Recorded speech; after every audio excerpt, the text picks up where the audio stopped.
Hai pemirsa Timur TV, senang sekali saya Melanie Bahas. Saat ini saya sudah berada di Sion Limau Hills, di mana Sion Limau Hills sendiri adalah rumah duka pertama di Kota Kupang, terkhususnya di Nusa Tenggara Timur. Apa saja yang kita temukan di dalam? Ayo ikuti Melanie.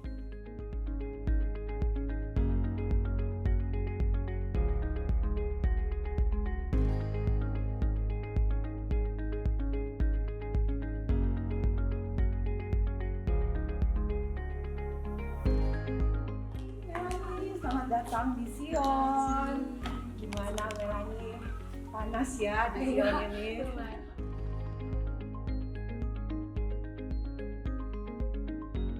Saat ini saya sudah bersama dengan seorang perempuan inspiratif di Kota Kupang. Ibu boleh memperkenalkan diri dulu kepada teman-teman Timur TV karena mungkin mereka juga ingin tahu siapa sosok inspiratif tersebut. Baik. Selamat siang, selamat pagi. Ya, bisa Timur TV. Terima kasih sudah hadir di Sion Limau Hills. Saya Maya Sayuna. Saya di sini sebagai pengagas kemudian pendiri daripada Sion Limau Hills, tentu bersama suami saya. Baik,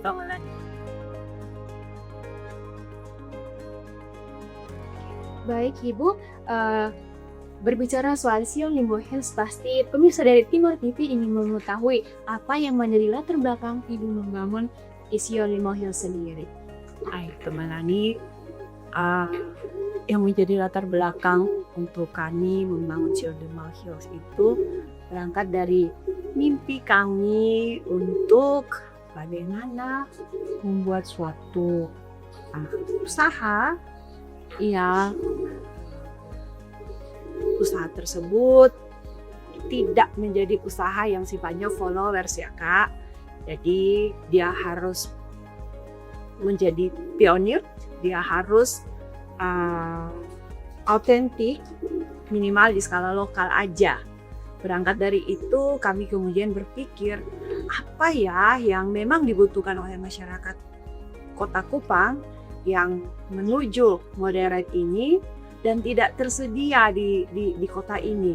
Layanan duka yang sering menjadi persoalan atau menjadi suatu beban dalam masyarakat itu kok belum ada yang berniat untuk mengurusnya secara profesional seperti yang hari ini Sion Limau berbenah untuk menyajikan kepada masyarakat. Baik Mama, untuk mengetahui sendiri Sion Limau Hills itu berdiri, apa tantangan terbesar yang selama ini Ibu alami dalam membangun Sion Limau Hills sendiri? Oke, nah ini kayaknya ada sama-samanya sedikit nih dengan RA Kartini ya Kamelani. Tantangan kami itu sama, melawan tradisi, melawan budaya. Sion Limau itu hadir untuk melawan budaya di NTT tentang kedukaan, di mana kita sendiri tahu bahwa duka di NTT itu menjadi urusan dari keluarga. Nah, tantangan Sion Limau itu ketika orang-orang mau menggunakan jasa di sini, pasti akan ada gesekan atau pikiran yang berbeda dalam keluarga. Mungkin akan ada muncul perkataan, sudah seperti son ada keluarga lah ya. Iya Kak Melani, tapi visi daripada Sion itu sendiri adalah satu, Sion Limau itu hadir untuk membuat atau meramu momen duka itu menjadi sesuatu yang sangat efektif, efisien, memiliki nilai itu. Kemudian Sion Limau hadir untuk meminimalkan gesekan dalam keluarga. Contoh, berbagi peran nih, kayak contoh mengurus orang tua saat duka, kemudian ada gesekan, itu lumrah terjadi lah Kamelani. Misalnya ada yang tidak kebagian beban atau ada yang kebagian terlalu besar sehingga memprotes. Nah di sini kita hadir untuk meminimalkan hal tersebut. Yang berikut Sion Limau itu hadir bagaimana meramu agar suatu peristiwa duka yang tentunya tidak dapat diulang itu tuh Kak Melani menjadi momen yang teramat spesial bagi keluarga yang berduka. Sehingga mereka lebih kusuk untuk bagaimana beribadah, bagaimana untuk mengenang kenangan-kenangan manis dengan orang yang dicintai.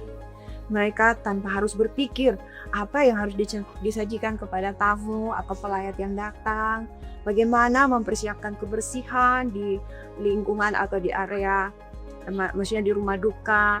Kami ada untuk menjawab itu semua, menyelesaikan itu semua. Tentu dengan tenaga-tenaga yang telah kami latih, kami didik untuk dapat dikatakan profesional pada pelayanannya. Terima kasih Ibu untuk penjelasannya. Berbicara soal Sion 5 Hills, Ibu, tadi sepanjang perjalanan saya ke sini banyak pemandangan indah, rumput-rumput hijau dan bunga-bunga. Saya sangat penasaran untuk berkeliling melihat pemandangan cantik yang saya nikmati sepanjang jalan itu.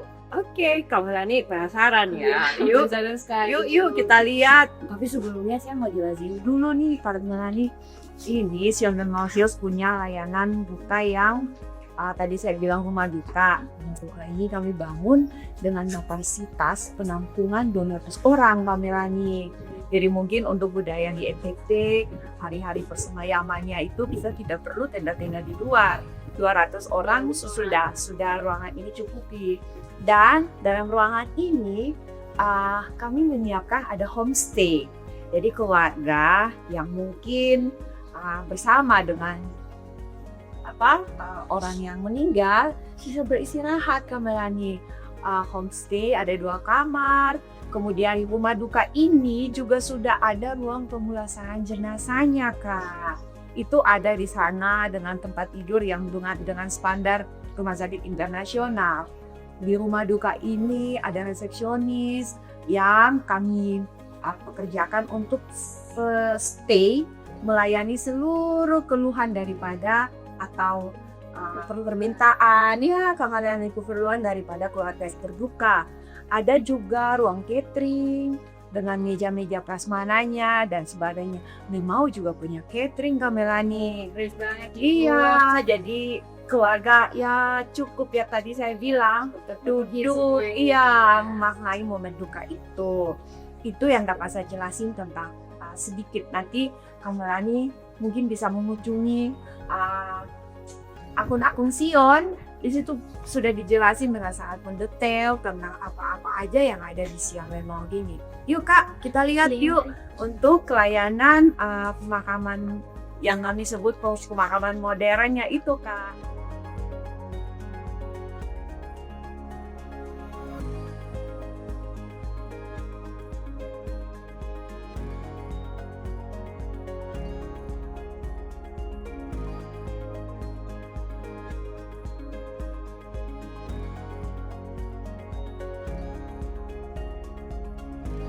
Pemandangannya bagus sekali. Boleh dijelaskan kira-kira Sion 5 Hills ini berapa ya luasnya Ibu dan ada klasternya itu apa aja Ibu? Nah, ini yang kita berdiri dan berjalan ini kami kompleks pemakaman Kristen Protestan. Terus di sebelah sana yang berhadapan dengan lokasi ini kami lagi itu untuk kompleks pemakaman Katolik. Tapi tidak menutup kemungkinan sih kami untuk mungkin agama-agama yang nasionalis dan merasa tidak keberatan atas ornamen-ornamen yang ada. Misalnya nama klasternya yang berdasarkan nama-nama kitab mau dimakamkan di sini juga kami welcome kok untuk mewujudkan NTT sebagai Nusa Terindah Toleransi Kak Melani. Nah, kami untuk keseluruhan kompleks pemakaman ini, lahan kami itu ada kurang lebih hampir 4 hektar. Itu oleh arsitek sudah didesain Kak Melani tapak-tapaknya sehingga dia menampung hampir 3.000 orang. Luas sekali Ibu ya? Iya Melani. Terus di Sion Lemau Hills itu kami memiliki beberapa model kuburan Kak Melani. Kayak seperti yang ini. Seperti yang Kak Melani lihat di depan ini itu untuk tipe family dengan ornamen Chinese loh Kak Melani, karena kebetulan yang pertama masuk itu Koteam, almarhum Koteam, dan memang keluarga meminta untuk memiliki ornamen-ornamen kuburan Chinese. Tidak masalah, tapi itu pun kami dari Sion punya beberapa ketentuan. Tidak boleh ada gedung seperti kuburan-kuburan konvensional yang ada di Kota Kupang. Tapi selain tipe family yang ornamen Chinese ini, itu ada single, terus ada couple, dan semuanya prototype Kak Melani. Dia tidak boleh ada bangunan-bangunan permanen supaya tidak menghilangkan tujuan kami, kuburan yang tidak menyeramkan dan kuburan yang asri, kuburan yang bentuknya seperti taman.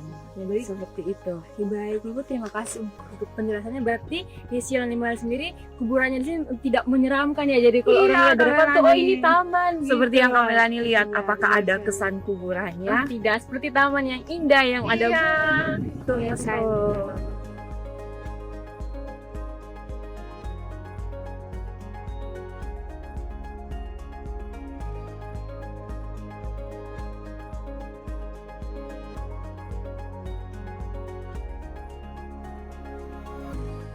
Banget ya kemudian makanya ada kekhawatiran di rumput-rumput ini, kita harus berpikir bagaimana agar terhijau, dan itu tantangan teman-teman.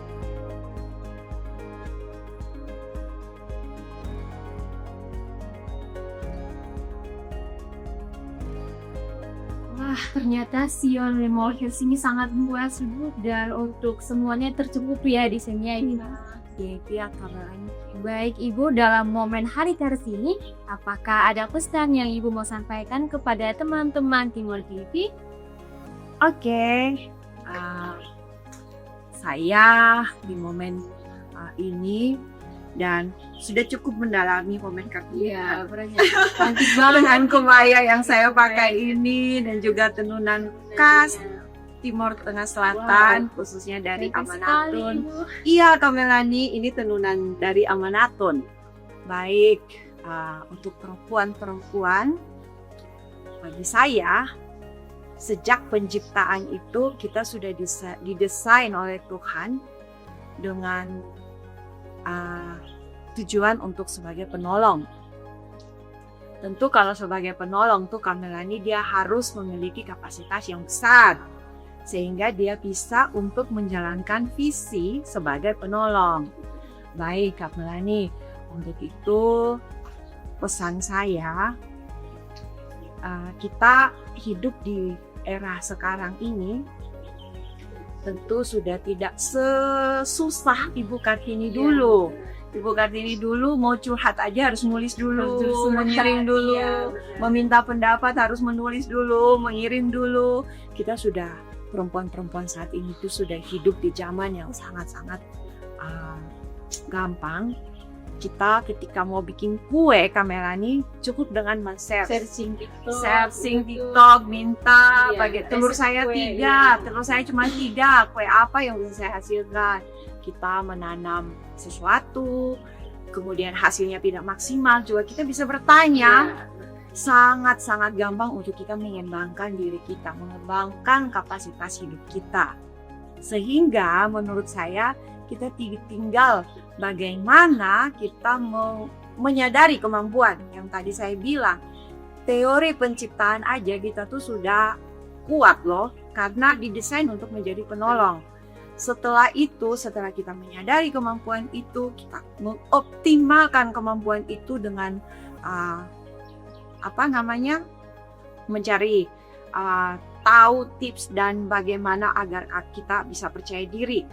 Setelah itu kita mengaktualisasinya dengan keluar menjadi berkat bagi orang lain.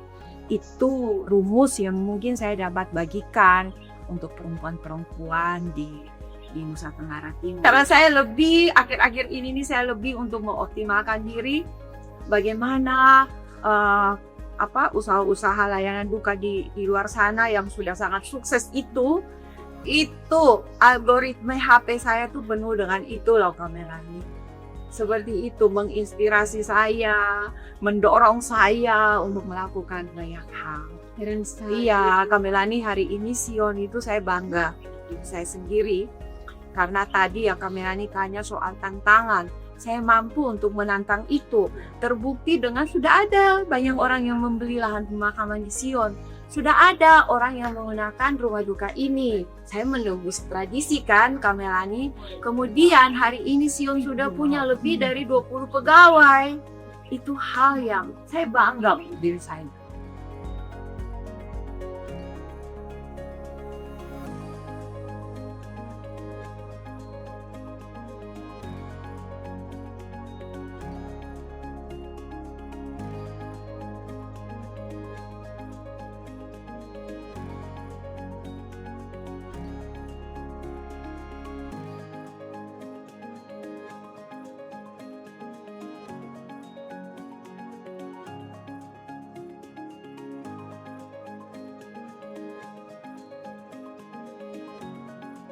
Demikian cerita saya dan Ibu Maya hari ini. Sampai berjumpa dengan Kartini-Kartini lainnya. Dadah, dadah.